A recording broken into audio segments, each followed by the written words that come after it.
ఈరోజు ఎంత దురదృష్టకరమైనటువంటి పరిస్థితి అంటే నేరుగా శిలాఫలకాలు అనేటువంటివి శాసనసభ్యుడి స్థాయిలో ఉండేటువంటి వాడు. నిన్న నువ్వు చెప్పావు మా ఎమ్మెల్యేలు ఏం చెప్తే అది చెయ్యాలని. ఈరోజు మీ ఎమ్మెల్యే ఏం చేశాడు? పోయి నేరుగా శిలాఫలకాన్ని బగలగొట్టాడు.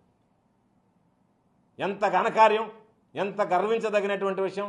గతంలో అభివృద్ధి చేసినటువంటి శిలాఫలకాన్ని సాక్షాత్తు ఎవరో కాదు, నేరుగా ఎమ్మెల్యేనే ఒక సమ్మిట్ ఎత్తుకుపోయి ఆ శిలాఫలకాన్ని కూల్చి అతి కష్టం మీద పాపం దాన్ని కూల్చి వచ్చాడు. అది మీ ఘనత.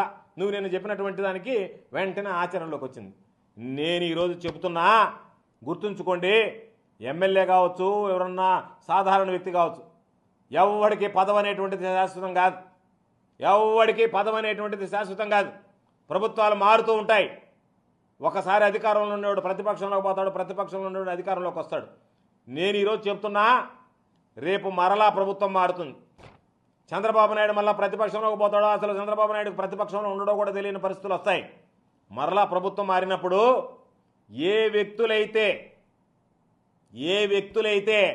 ఈరోజు అధికారం ఉంది కదా అని ఇటువంటి దుందుడికి చర్యలకు పాల్పడతా ఎక్కడైతే అక్కడ మేము కూల్చేస్తామని చెప్పి మీ ఇష్ట ప్రకారం అభివృద్ధి జరిగినటువంటి వాటిని మీకు చేతగాక, అభివృద్ధి చేసుకోలేక, మీకు చేతగాక ఈరోజు వాటి మీద దాడులు చేస్తున్నారు. అందుకే చెప్తున్నాం, గతంలో జరిగినటువంటి అభివృద్ధికి సంబంధించి వేసినటువంటి శిలాఫలకాలు కావచ్చు, లేదా విగ్రహాలు కావచ్చు, లేదా ఏదైనా స్వాగత ద్వారాలు కావచ్చు, లేదా ప్రభుత్వానికి సంబంధించి కట్టినటువంటి కట్టడాలు కావచ్చు, ప్రైవేటు వ్యక్తులకు సంబంధించినటువంటి వైఎస్ఆర్ కాంగ్రెస్ పార్టీ సానుభూతి పరులకు సంబంధించినటువంటి కట్టడాలు కావచ్చు, వాటిని తొలగించి వాళ్ళ గోడలు కూల్చేసి వాళ్ళ ఇళ్ళు నరికి కూల్చేసి చాలా ఆనందిస్తున్నారు.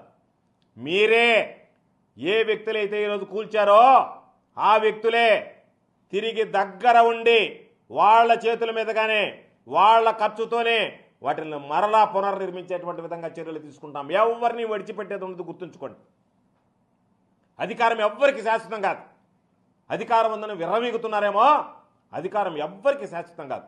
కాబట్టి ఈ ప్రభుత్వాలు ఎలకాలం ఉండవు. ఈ ప్రభుత్వం శాశ్వతం కాదు.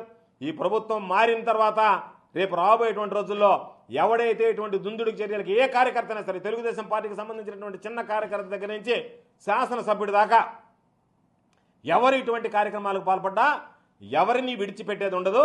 వాళ్ళ ద్వారానే, వాళ్ళ చేతులతోనే, వాళ్ళ ఖర్చుతోనే మరలా వాటిని పునర్నిర్మించేటువంటి విధంగా చర్యలు తీసుకోవడం జరుగుతుందని చెప్పి సందర్భంగా తెలియజేస్తున్నాం. కాబట్టి చేతనైతే మీరు అభివృద్ధి చేయండి.